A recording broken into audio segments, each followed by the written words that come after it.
Filosofi Kopi Pancong, tempat menertawakan absurditas hidup. Di kota yang sibuk menjual ilusi sukses dan estetika, ada satu tempat yang gak pernah masuk FYP. Tapi disitulah hidup terasa paling nyata. Bukan kafe estetik, bukan coworking space, bukan tempat meeting. Cuma warung kopi pancong. Lokasinya di pinggir jalan. Bangku pendek, gelas bening, pancong gosong, rokok murahan.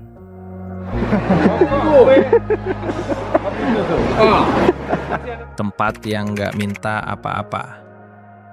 Warung ini gak nawarin promo, gak ada desain Skandinavian, gak ada lighting hangat, bahkan nyalain lampu abangnya kadang lupa.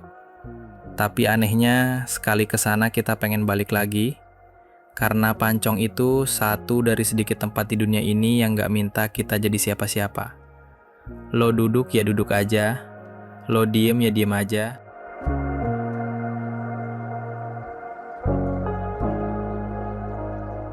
Diam tanpa tekanan, menjadi tanpa harus menjelaskan. Tempat seperti itu bukan sekedar ruang fisik, ia adalah ruang eksistensial, tempat pulang yang tak disebut rumah. Dan kadang, itu satu-satunya bentuk kehadiran yang tersisa dari eksistensi kita di tengah sadisnya pisau takdir hidup di kota. Heidegger dan ruang untuk jadi diri. Filsuf Martin Heidegger bilang, manusia butuh dwelling, ruang buat berada. Bukan sekedar hidup, tapi hadir. Tapi semua tempat hari ini udah jadi ruang tampil. Di kantor, lo adalah posisi.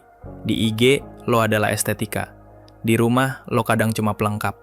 Tapi di warung kopi pancong, lo bisa jadi kosong. Dan gak ditanya kenapa. Goffman dan turunnya topeng. Kita capek jadi karakter, capek main peran. Goffman benar, hidup sosial itu panggung. Tapi bahkan aktor butuh ruang ganti. Tempat kita melepas topeng sosial. Warung pancong itu ruang ganti kita. Tempat kita cabut topeng, ngelepas senyum palsu, ngeledek hidup tanpa harus sopan. Taktik sunyi ala Desserto. Nongkrong di warung pancong itu bukan sekadar hemat, itu sabotase. Sabotase terhadap budaya ngopi yang dijual ratusan ribu cuma buat posting story. Di sini, kopi saset 2000 bisa jadi peredam stres, jadi ruang konseling dadakan, dan lo nggak perlu kartu member buat duduk di situ. Seperti kata Michel Desserto, ada taktik-taktik kecil yang diam-diam melawan sistem.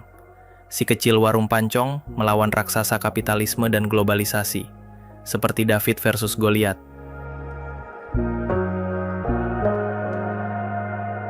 Kamus dan tawa di tengah absurditas. Albert Camus bilang, dunia ini absurd. Hidup nyuruh kita lari, tapi nggak kasih tahu finishnya di mana. Dan gimana kita ngelawan absurditas? Dengan tawa, dengan nongkrong, dengan pancong setengah gosong yang kita ledekin bareng-bareng sambil bilang, gila ini hidup bener-bener bercanda ya. Bukan tawa bahagia, tapi tawa selamat. Karena kalau nggak ketawa, kita bisa pecah. Estetika anti-estetik. Di kafe, minuman difoto sebelum diminum. Di pancong, lo bahkan lupa naruh HP. Karena momen di sini nggak butuh dibuktikan. Tidak butuh likes, tidak butuh template desain, tidak butuh viral. Tempat ini nggak didesain buat kelihatan indah. Tapi justru karena itu, ia jadi tempat yang paling jujur.